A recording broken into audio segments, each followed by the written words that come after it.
El tema de esta mañana lo he titulado La supremacía de Cristo. Usted dirá, pero ese fue el tema de la serie que trabajamos hace poco. Sí, ese es el tema de la serie. Lo que pasa es que esta mañana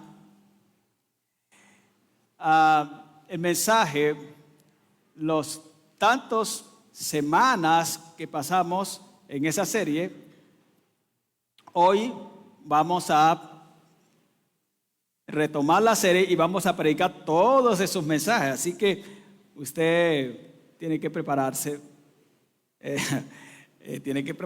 para escuchar esa hermosa palabra de Dios.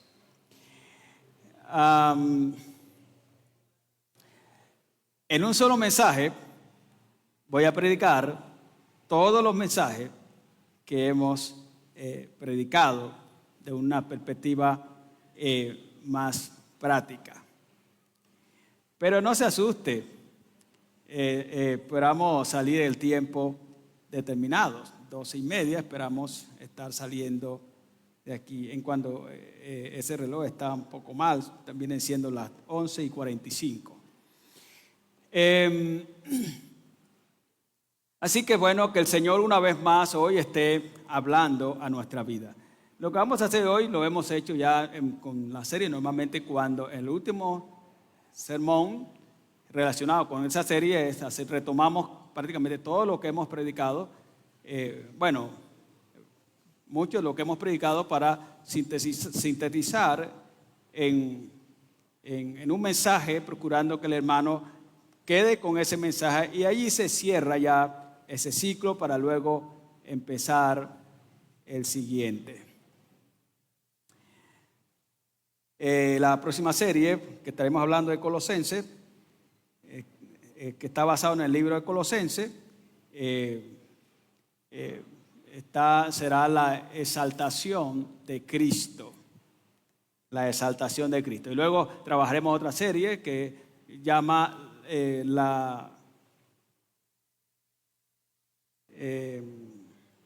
si recuerdo, la suficiencia de Cristo. Así que Colosenses tenemos mucho, pero mucho para trabajar este año y seguramente parte del otro año. Así que esperamos que usted hoy sea una vez más muy bendecido por medio de esta enseñanza de la palabra de nuestro buen Dios.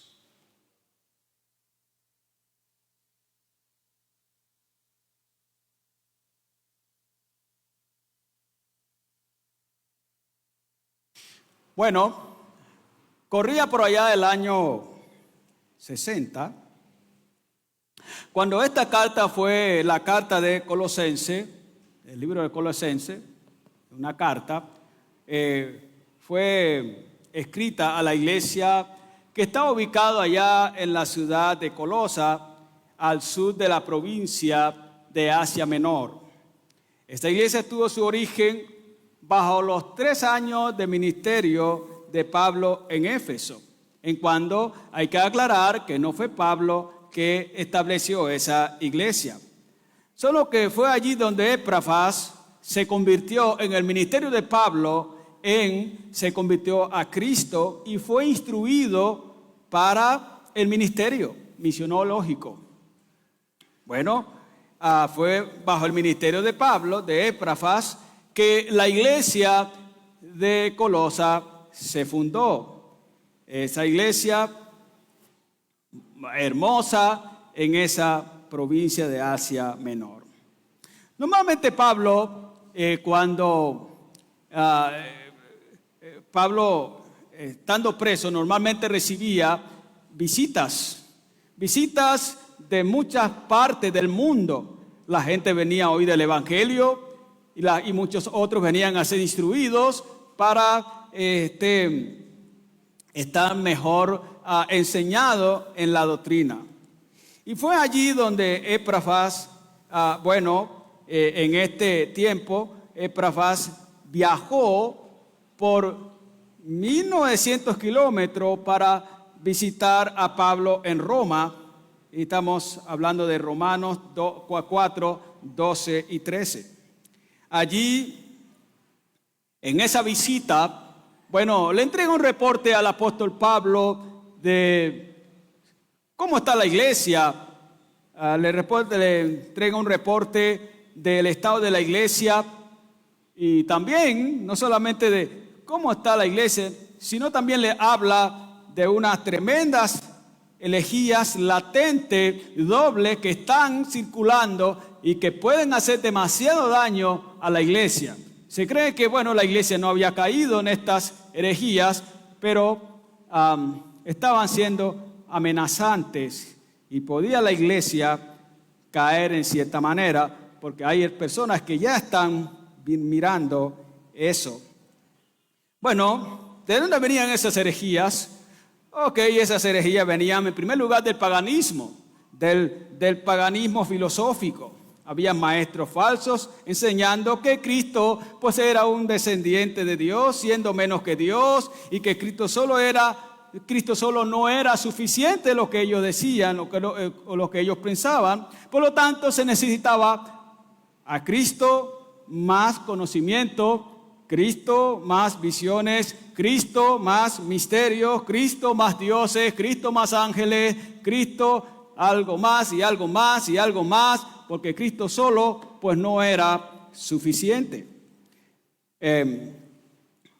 Colosenses 2, 8, 20 al 21 son textos que de alguna manera nos dejan ver lo que están tratando de introducir allí a la iglesia.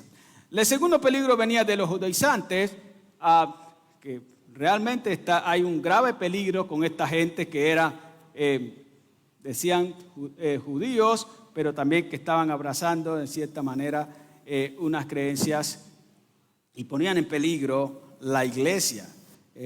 Colosenses 2, 21 puede darnos algunas ideas. Y estas doctrinas era algo así como una combinación filosófica con ceremonialismo, y ahí están esas doctrinas. Ellos están diciendo es Cristo, pero también más obras, es Cristo más circuncisión para ser salvo. Cristo solo no es suficiente. Cristo más rituales ceremoniales, Cristo más la ley, día de reposo, Cristo más hay que tener el reposo, obviando que Cristo es el verdadero reposo. Adoración a los ángeles para que los proteja de los poderes malignos, porque Cristo no es suficiente y los ángeles algo así pueden protegerles.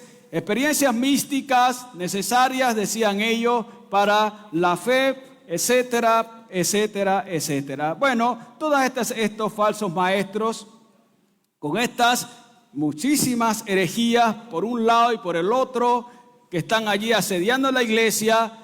Lo que estos falsos maestros están haciendo es atacando la divinidad de Cristo, atacando la supremacía de Cristo, atacando la centralidad realmente del evangelio de Cristo, promoviendo de esta manera el moralismo y promoviendo entonces el sincretismo. Realmente eran por un lado una cosa y por el otro la otra. Filosofía por un lado, judaizantes por otro lado, la iglesia en el medio, y tratando de bombardear la iglesia para dañar de cierta manera a la iglesia. Pablo, al saber esto, por supuesto, se preocupó. Demasiado Pablo se preocupó y le escribe esta carta a la iglesia con el fin de refutar estas falsas enseñanzas, centrar realmente la iglesia en Cristo y llevar a la iglesia a que realmente crea en la suficiencia de Cristo. Y para ello entonces Pablo, luego de saludar a la iglesia, normalmente con un saludo protocolario, luego reconocer que la iglesia está en la fe, luego reconocer que la iglesia en medio de todo está siendo fiel al Señor, luego reconocer que la iglesia también tiene las virtudes teologales que normalmente debe tener un cristiano, como es la fe, como es el amor, como es la esperanza en el Señor, etcétera, etcétera. Después de Pablo ver en su saludo protocolario, reconocer que ellos tienen todo esto, entonces comienza hablándoles en el versículo 15 al 23 de la supremacía de Cristo. Es por ahí por donde Pablo comienza. Es interesante por donde Pablo comienza para hacer frente a estas herejías y disiparlas de la iglesia, buscando que la iglesia tenga un gran conocimiento y pueda entonces no dejarse engañar por estas filosofías. Yo me preguntaba, Pablo pudo haber comenzado por otro lado, con otro tema, pero Pablo decide comenzar por la supremacía de Cristo. Y por ahí creo que era el orden lógico de empezar para poder refutar semejantes herejías que están acechando como leones alrededor de la iglesia para desviar la iglesia de Cristo el Señor. Siguiendo un peligro, hermanos, que está en la iglesia en ese momento y que es real y que daña. Yo quiero hacerles una pregunta en esta mañana a ustedes. ¿Sigue siendo un peligro estas herejías en la iglesia hoy? ¿Sigue siendo un peligro estas herejías en la iglesia hoy? ¿Qué hacer para combatir, para refutar estas herejías y de esta manera evitar que la iglesia caiga en ello? ¿Qué hacer? Yo quiero decirles a ustedes que estas herejías siguen estando en la iglesia hoy. Tal vez con otro ropaje, pero son las mismas herejías, vestido de otra manera. Es que Satanás es astuto. ¿Acaso hoy no se habla de Cristo más liberación? ¿Acaso no es suficiente Cristo para liberarnos? ¿Pero acaso no se habla de eso hoy, Cristo más liberación? ¿Acaso no se habla hoy de Cristo más retiros para buscar una mejor comprensión, una mejor espiritualidad, para ser lleno del Espíritu Santo, qué sé yo? No se habla de eso hoy.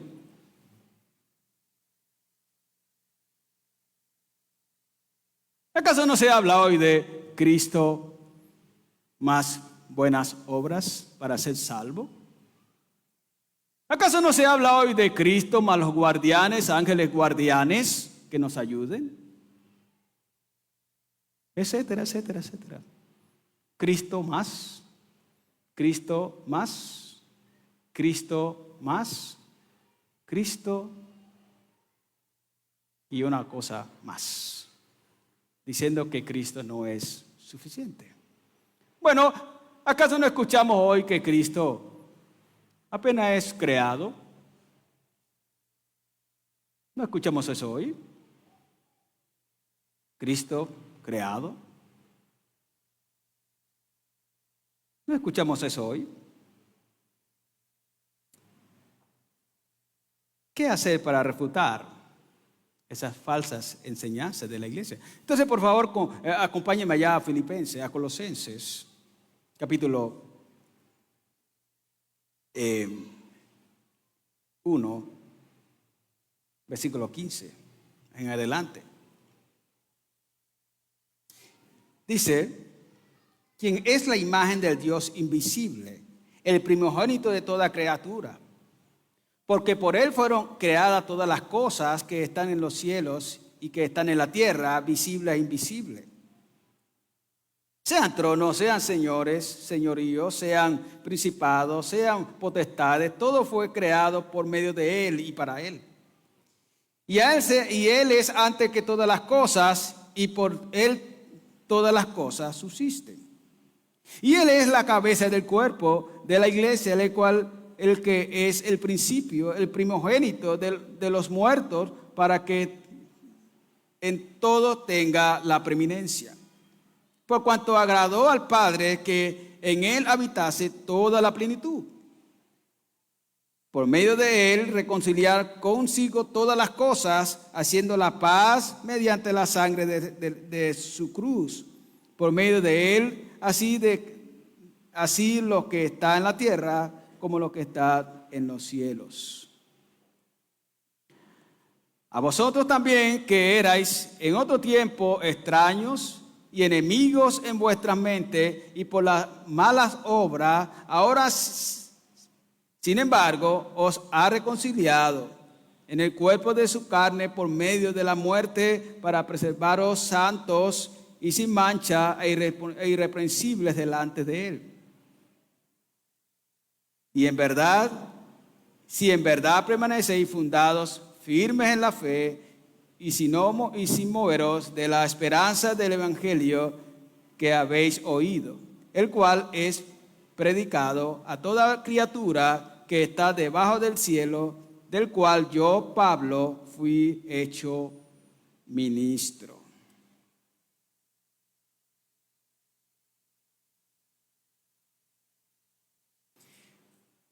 Interesante texto, amados hermanos. Nosotros, al igual que el apóstol, estamos llamados a refutar estas herejías y conducir a la iglesia a la centralidad de Cristo, buscando que la iglesia crea realmente en la suficiencia de Cristo.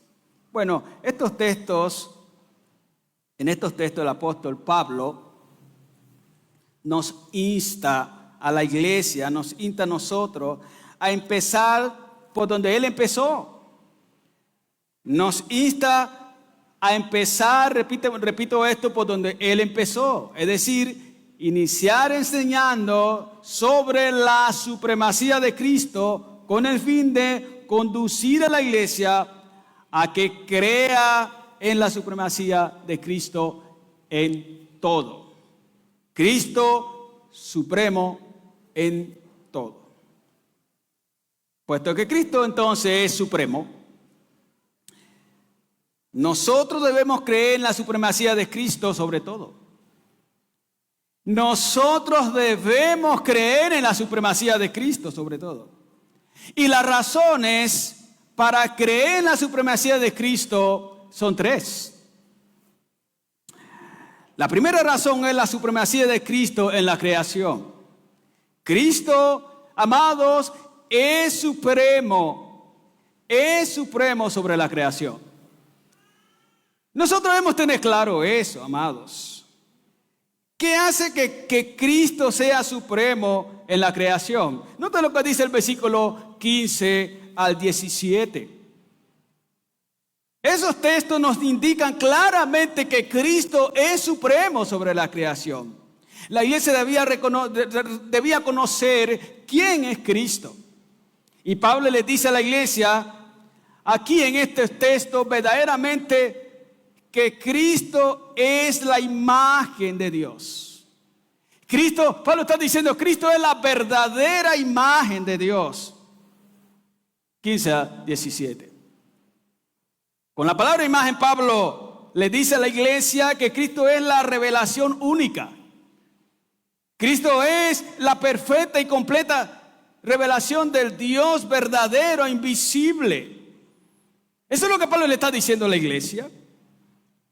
El hombre fue creado, Cristo es la imagen. Pablo está haciendo de cierta manera una distinción. El hombre fue creado, Cristo es la verdadera imagen de Dios.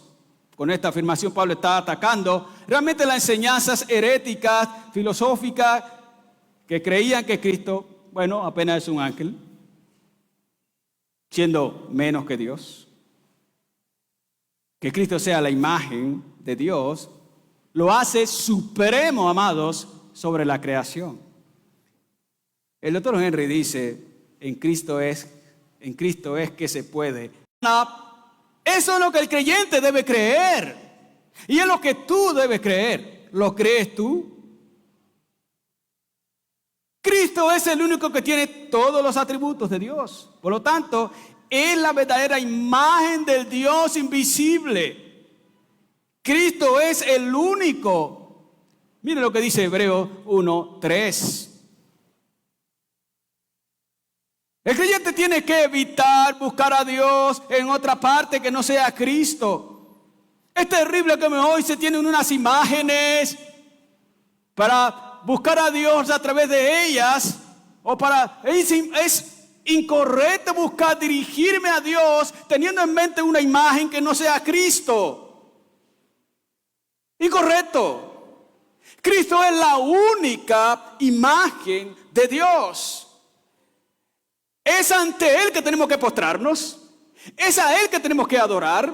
Es a Él que tenemos que dirigirnos. Es a Él que tenemos que buscar. Es a Él que tenemos que adorar. Solo Cristo, la única imagen, única, verdadera, exacta de Dios. A cualquier otra imagen que nos postremos, buscando que Dios obra a través de ella,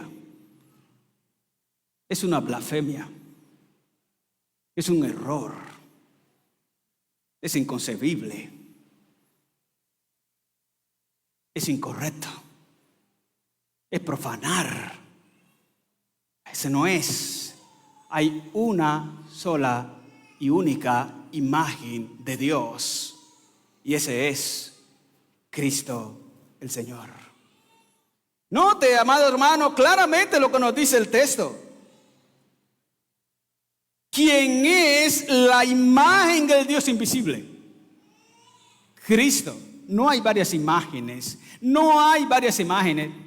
Ahora, Pablo no solamente está presentando a la iglesia que Cristo es la imagen de Dios, haciendo así de esta manera a Cristo superior, haciendo a Cristo supremo sobre la creación, sino que Pablo también dice ahora que Cristo es eterno. Versículo 15b. Mire la palabra que Pablo usa allí, la palabra primogénito, para decir que Cristo no es creado. Esa palabra que Pablo está diciendo ahí, primogénito, no indica que Cristo sea creado. O no indica que Cristo sea parte de Dios. Pablo usa esa palabra para decir que Cristo es el principal, que Cristo es el distinguido, que Cristo es el amado de Dios, el amado especial de Dios. Eso es lo que Pablo está queriendo decir allí. Él, Cristo, es antes de la creación. Allí nos quiere llevar Pablo, que Cristo fue creado, en Cristo fue creado todas las cosas. Cristo no tiene origen, Cristo es eterno. Con esta afirmación Pablo refuta de nuevo la idea de los falsos maestros que creían que Cristo era tal vez como un ángel. No, no es un ángel, es Dios. Que un ángel es creado, Cristo no es creado. Cristo es generado en el sentido único de venir para estar como rey en medio de su pueblo. Cristo es que Cristo, amados hermanos, sea eterno. El eterno Hijo de Dios claramente lo hace supremo sobre la creación. Mi amado hermano, ¿qué crees tú de Cristo? ¿Que realmente es el primogénito de Dios? ¿Que es eterno? ¿Eso crees tú de Cristo? ¿O tú crees que Cristo arrancó a vivir cuando vino a este mundo, cuando nació de la Virgen María? No, amado hermano. La existencia de Cristo, pues es antes de la creación, antes de la encarnación. Cristo murió en la cruz, sí, pero Cristo no perdió su posición de hijo distinguido, hijo unigénito, hijo de Dios. Cristo no dejó de ser Dios. Cristo es Dios eterno. Jesús es eterno, amados, como lo es el Padre. Por lo tanto, como iglesia debemos creer en la eternidad de Cristo. Debemos creer que Cristo es Dios eterno, como el Padre es Dios eterno. Eso debe estar claro en nosotros. Y que Cristo sea eterno, pues claro, amados hermanos, hace que Cristo sea supremo. Cristo es el heredero de la herencia de Dios. Es el dueño de todo el universo. Cristo es digno de honor. Cristo tiene el honor. Cristo es autoridad absoluta, amados hermanos, sobre el mundo. Cristo es la autoridad más alta en el cielo y es la autoridad más alta en la tierra. Así lo afirma Mateo 28, 18. Y es así como esperamos a Cristo que venga. Él es el Señor, Él es todopoderoso.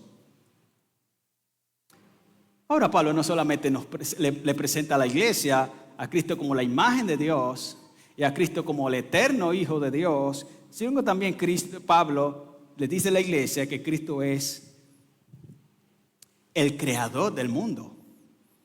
16, 17, mírelo una vez más. Cristo es el creador del mundo. Y que Cristo sea el creador del mundo, amados hermanos, es realmente importantísimo. Y Cristo, dice el texto, que no solamente es el creador del mundo, no solo dice que en Él fueron creadas todas las cosas, sino que también está diciendo que el mundo fue creado para Cristo. Y está diciendo también que el mundo subsiste unido o se mantiene unido por Cristo. Escuche esto, Cristo es creador. Cristo creó el mundo para Él mismo. Y Cristo es el que mantiene unido el mundo. Cristo es el que mantiene unido al mundo. Todo el universo fue hecho por Cristo, para Cristo, y se mantiene unido por Cristo. Mire la palabra que usa el texto. El término subsiste, que está indicando que toda la creación se mantiene unida en Cristo. En Cristo. Tal vez muchos de ustedes no han considerado a Cristo como el creador del mundo. Sí, muchos de ustedes tal vez han dicho, bueno, el creador del mundo es Dios, Padre. Sí, yo sé por qué lo dice, porque seguramente has leído a Génesis 1:1, es verdad. Dios, Padre, es el creador del mundo. Y si bien es cierto que el Padre es creador del mundo, es cierto también que el Hijo es creador del mundo, y es cierto que el Espíritu Santo también es creador del mundo. Por lo tanto, toda la obra de la creación es la obra de Dios Padre, es la obra de Dios Hijo y es la obra de Dios Espíritu Santo. En Cristo fueron creadas todas las cosas. Todas las cosas.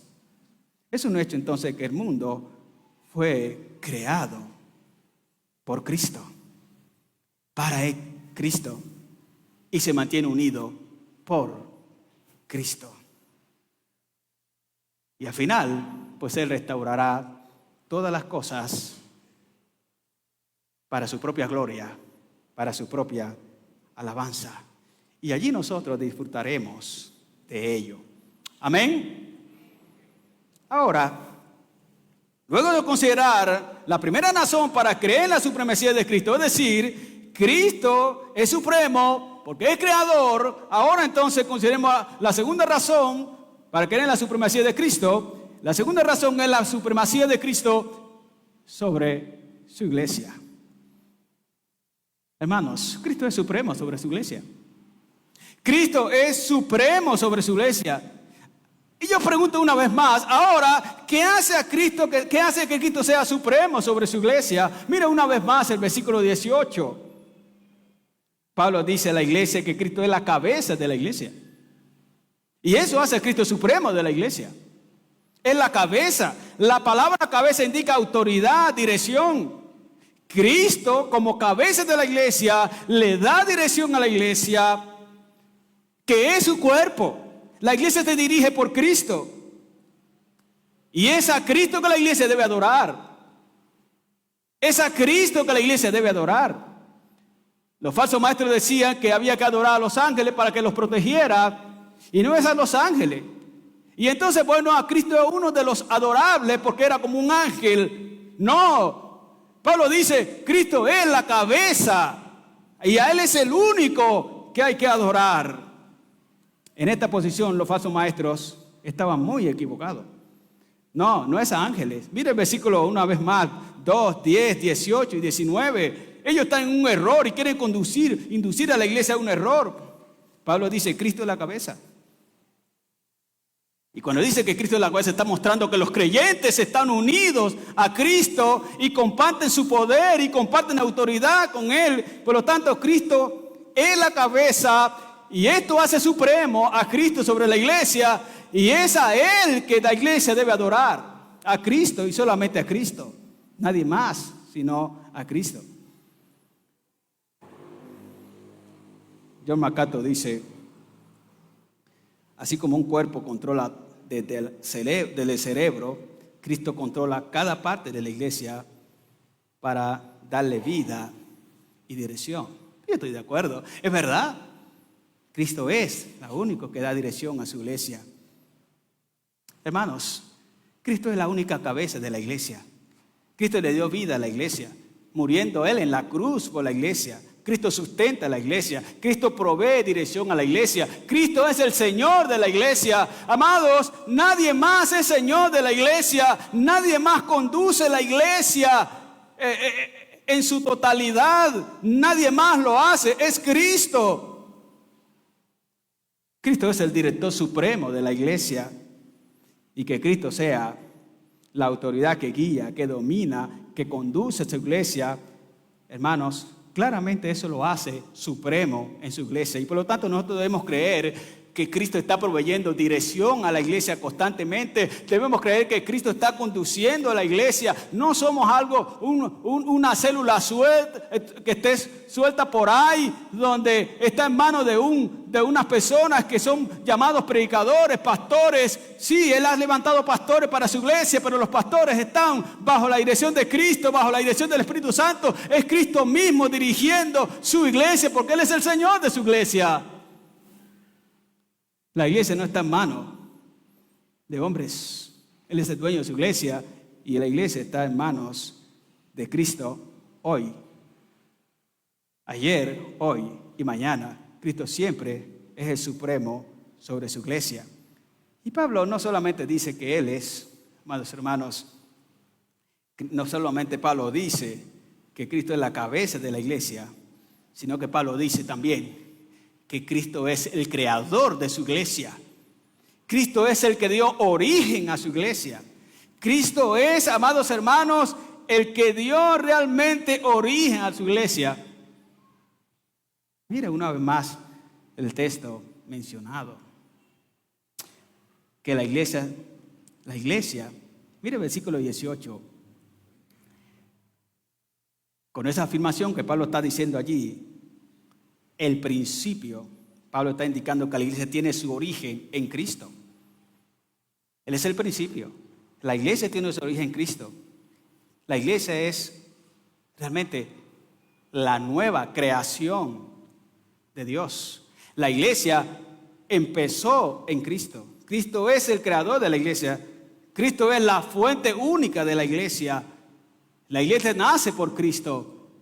Así que, ¿sabe? Ningún hombre es el creador de la iglesia. Algunas personas dicen que no, que esas iglesias son inventadas por los hombres, creadas por los hombres. ¿Que dónde está la iglesia que Cristo creó? Pues claro, Cristo creó su iglesia. Él es el Señor de su iglesia.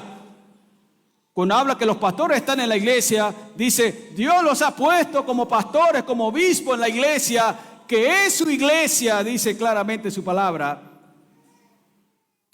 Que la iglesia tenga su origen en Cristo muestra claramente la supremacía de Cristo sobre su iglesia.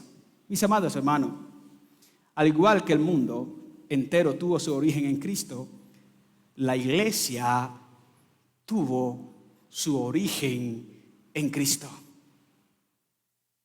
Por lo tanto, debe refutar esas ideas que salen por ahí, que la iglesia se lo inventaron los hombres, que la iglesia es de hombre. No, la iglesia es de Cristo. Él es el principio. Él dio origen a su iglesia. La iglesia existe por Cristo. Tú debes creer, hermano, que Cristo es el verdadero originador de la iglesia. Amén. Cristo es el verdadero originador de la iglesia. Tú estás en la iglesia de Cristo. Seguramente aquí enfrentarás momentos difíciles.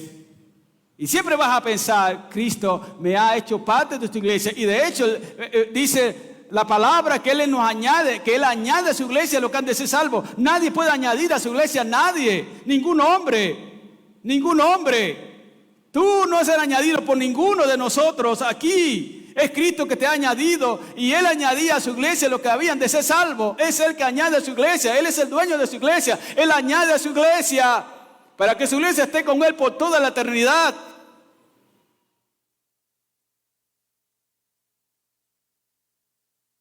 La resurrección de Cristo es la garantía de la vida y resurrección de la iglesia.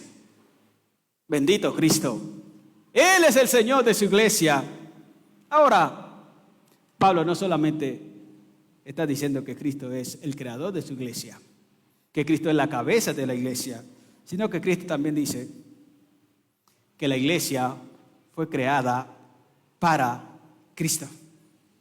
Él es la cabeza de su iglesia, Él es el originador de su iglesia y su iglesia fue creada para Él. ¿Qué significa eso? Que la iglesia fue creada para Cristo, 18b. Está indicando que la iglesia fue creada para la propia alabanza, para la propia adoración de Cristo. Él creó su iglesia para que su iglesia le adore. Él es la cabeza de su iglesia, Él es el principal de su iglesia y crea su iglesia para que su iglesia le adore a Él. Y es lo que nosotros hacemos, amados hermanos. Él es la cabeza de su iglesia, repito esto. Él es el originador de su iglesia y lo ha creado y ha creado su iglesia para que su iglesia le adore a Él. ¿Puede ver esto? La iglesia existe por Cristo y para Cristo. Al igual que el universo fue creado por Cristo y para Cristo, la iglesia fue creada por Cristo y para Cristo. Dirá usted, pero el universo también fue creado para los hombres. Sí, pero la razón principal de la creación del universo no es el hombre. Sí, el hombre es beneficiario y el hombre está en el universo, pero la razón principal del universo es la gloria a Cristo. Y la razón principal por la cual la iglesia existe es dar gloria a Cristo. El mundo, la iglesia fue creado para la alabanza de Cristo, para la gloria de Cristo. Déjame decir, hermano, una vez más, el propósito de la iglesia en el mundo es exaltar a Cristo. Es la gloria de Cristo. Cristo creó la iglesia para tener el primer lugar. Mira el texto. Cristo creó la iglesia para que en todo Él tenga la preeminencia. Cristo. Decir, el primer puesto los debe tener Cristo. Decir que en todo tenga la preeminencia indica que el primer puesto debe tenerlo Cristo. En la obra misionera, Cristo tiene el primer lugar. Cristo es la dignidad. Cristo es el pensamiento más alto en la iglesia, debe de ser. Todas las actividades que se hagan en la iglesia deben honrar a Cristo. Cada actividad que hacemos es para Cristo. Por lo tanto, todo lo que hacemos en esta actividad debe honrar a Cristo. No hacemos una actividad para complacer a los hombres. La iglesia no es para complacer a los hombres. ¿Sabe? Es aterrador cuando en la iglesia la alabanza es para los hombres, para contentar a los hombres, para que sea bueno para los hombres. Es aterrador cuando lo que se busca en la iglesia, lo que se hace es para contentar a los hombres. Es aterrador cuando se presentan unos bailarines allí para darle contentillo a los hombres. Es terrible cuando se ponen unas luces, unas lámparas, unas cosas para que los hombres se sientan bien y se sientan cómodos, se rían y hagan de todo. No.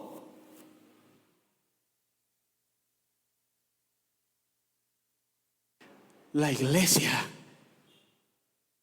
todo lo que haga es para honrar a Cristo. Si no, no se hace.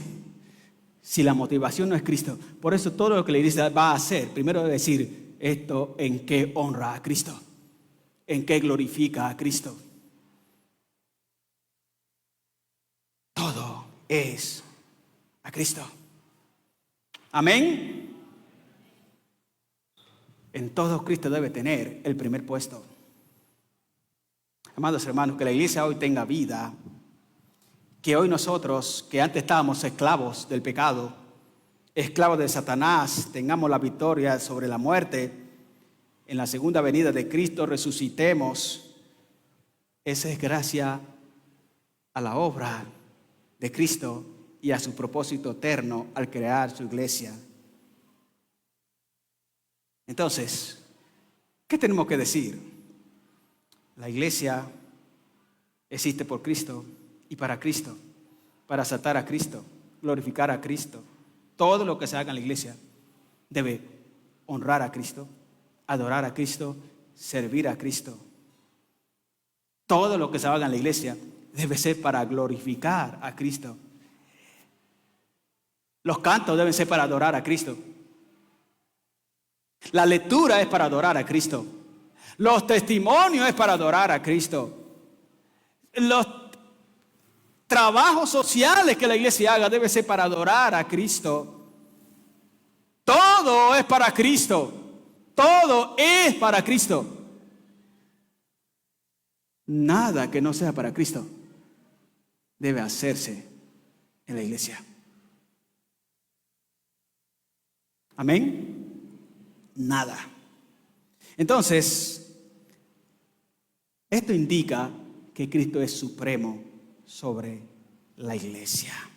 Luego entonces nos considera la primera razón para creer en la supremacía de Cristo, que es decir, su supremacía sobre la creación. La segunda razón, la supremacía de Cristo sobre su iglesia. Consideremos ahora, finalmente, la tercera razón.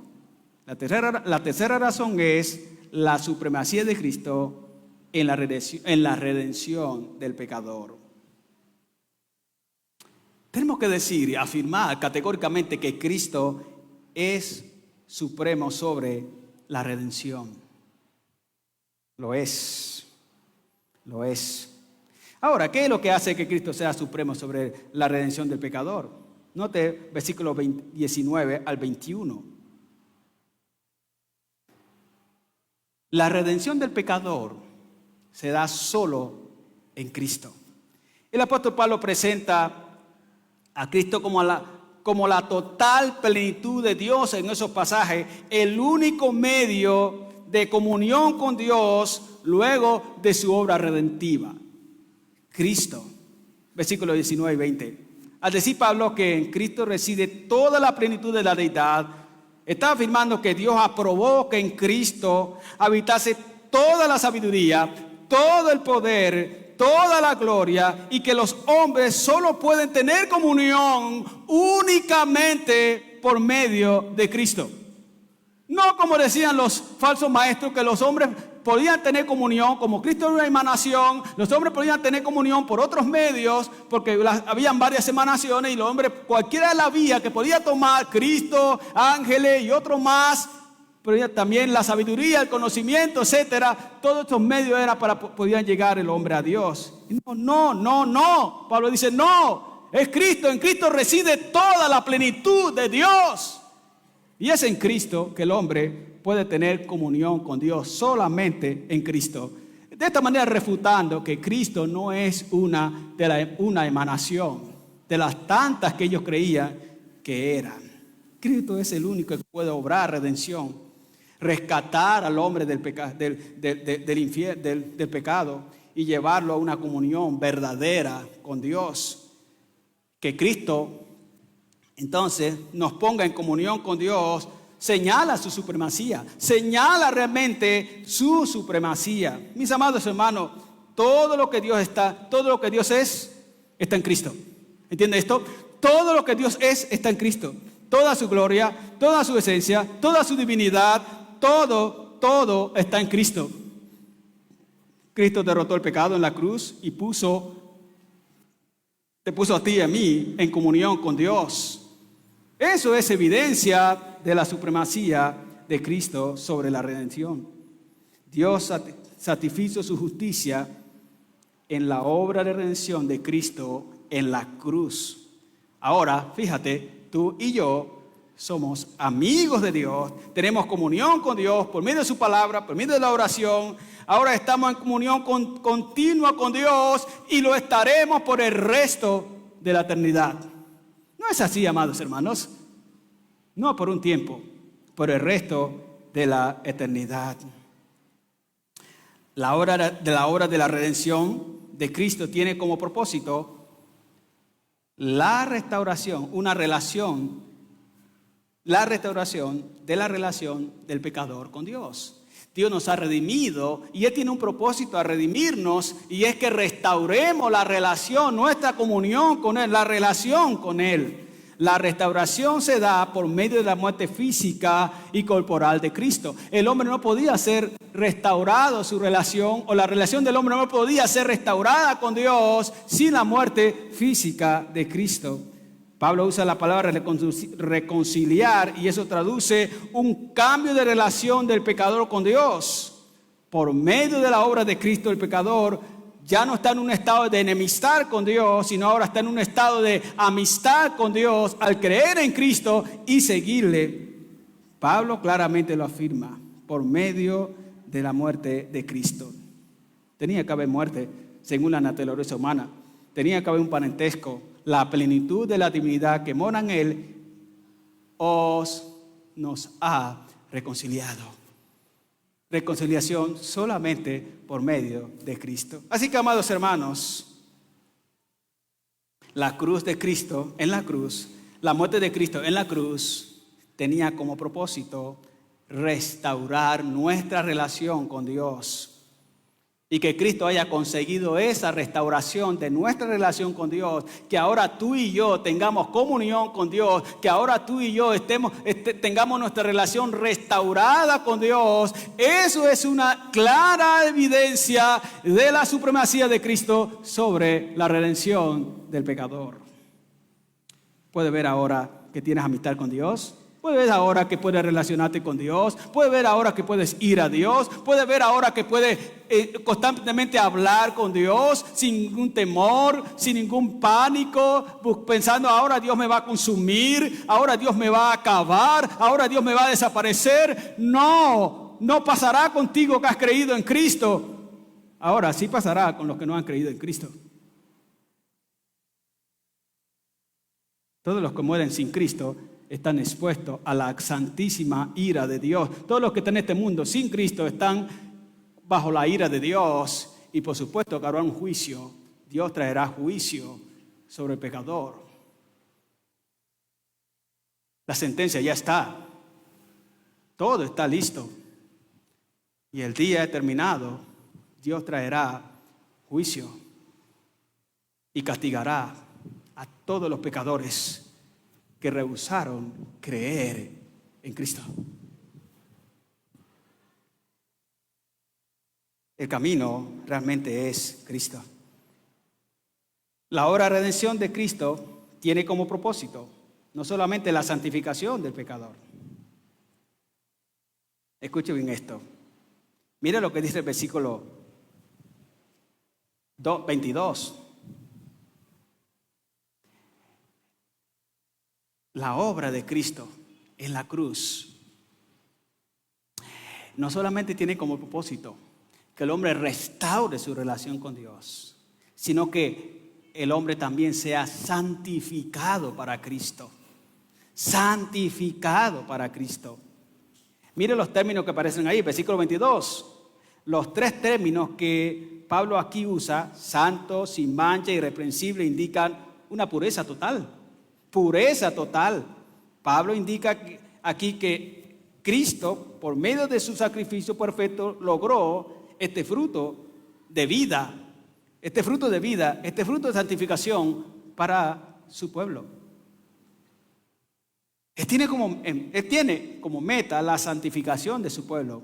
Por su sacrificio perfecto en la cruz somos hallados, amados hermanos, irreprensibles, santos en Cristo, separado del mundo.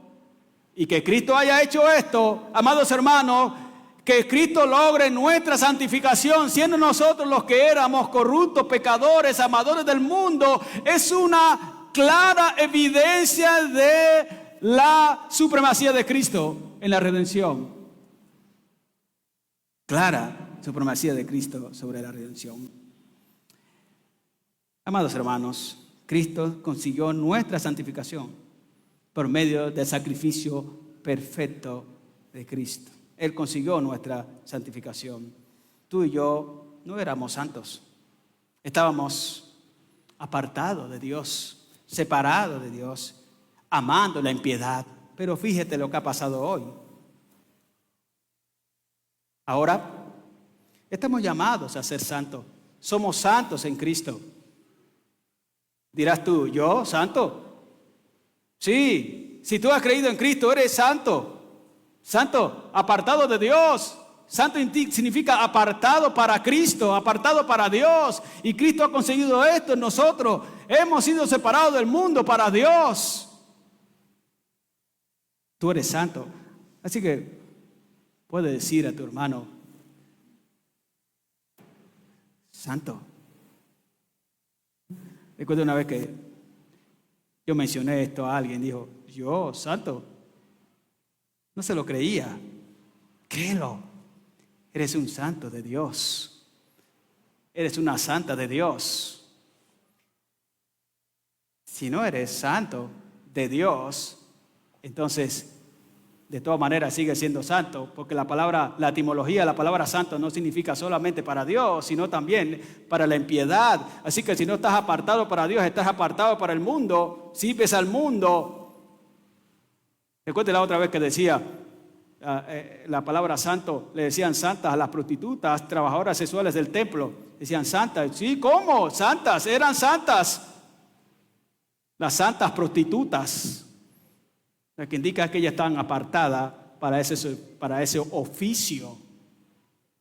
Ahora nosotros estamos apartados ¿para quién? Para Dios.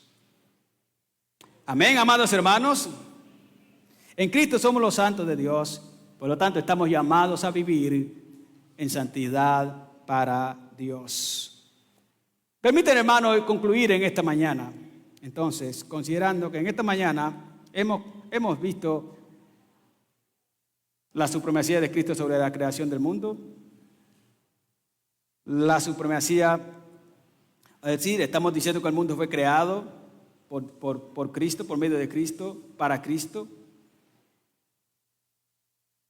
Hemos considerado la supremacía de Cristo sobre la iglesia. Estamos diciendo que Cristo es la cabeza de la iglesia, que la iglesia es creada por Cristo y que la iglesia existe para Cristo. Y finalmente hemos dicho que hemos considerado la supremacía de Cristo, diciendo que realmente la nueva creación, que somos su iglesia, que somos su única iglesia, también ha sido redimida por Cristo con el propósito de restaurar la relación, de Cristo restaurar nuestra relación para tener una comunión verdadera con Dios y para, amados hermanos, ser santificados en Cristo. Así que toda la obra de la salvación es obra de Cristo. Amén. La supremacía de Cristo sobre el mundo, sobre su iglesia y sobre la redención. A Dios sea toda la gloria. Amén. Terminemos orando después esta mañana y para ello voy a invitar al pastor Edgar que termine con la oración pastoral.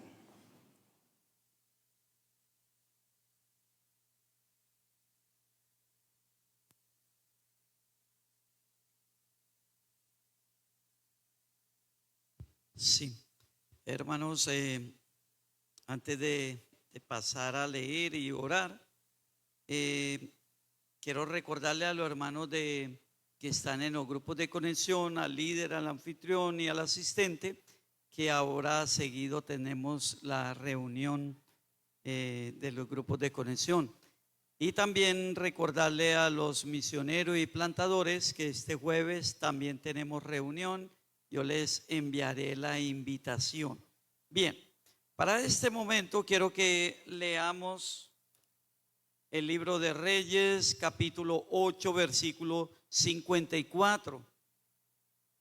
y dice así: y aconteció que cuando acabó Salomón de hacer a Jehová toda esta oración y súplica, se levantó de estar de rodillas delante del altar de Jehová con su mano extendida al cielo, y puesto en pie bendijo a toda la congregación de Israel, diciendo en voz alta: bendito sea Jehová, que ha dado reposo a su pueblo Israel, conforme a todo lo que había dicho. No ha faltado ni una palabra de todas sus buenas palabras que dijo por Moisés su siervo. Sea con nosotros Jehová nuestro Dios, como fue con nuestros padres, y no nos desampare ni nos deje. Incline nuestro corazón hacia él, para que andemos en todos sus caminos, y para que guardemos sus mandamientos y sus estatutos y sus decretos, los cuales mandó a nuestros padres. Y que estas mis palabras con que he suplicado delante de Jehová estén cerca de Jehová nuestro Dios de día y de noche, para que él haga justicia a su siervo y justicia a su pueblo Israel, cada cosa en su tiempo, a fin de que todos los pueblos de la tierra sepan que Jehová es Dios y que no hay otro. Amén. Oremos, hermanos. Amantísimo y soberano y majestuoso Dios, Rey de los cielos, Padre eterno, te damos gracias por este tiempo, Señor, en que nos has permitido estar. Ahora, Señor, que salimos a nuestros hogares y algunos salimos allí a las misiones, seas tú guiándonos, dirigiéndonos, hablándonos, Señor, que en esta semana veamos tu presencia, que en esta semana no falte, Señor, el alimento, el trabajo, el dinero y todo lo necesario en nuestra vida. Permita, Padre, que en esta semana podamos ver, recibir, experimentar la gracia y la misericordia tuya, Padre. Te lo suplicamos y te lo pedimos en tu nombre, mi Señor Jesucristo. Amén y amén. Hermanos, que la gracia y la misericordia de nuestro Dios esté con todos los que amamos a nuestro Señor Jesucristo. Dios les bendiga a todos, hermanos. Saludémonos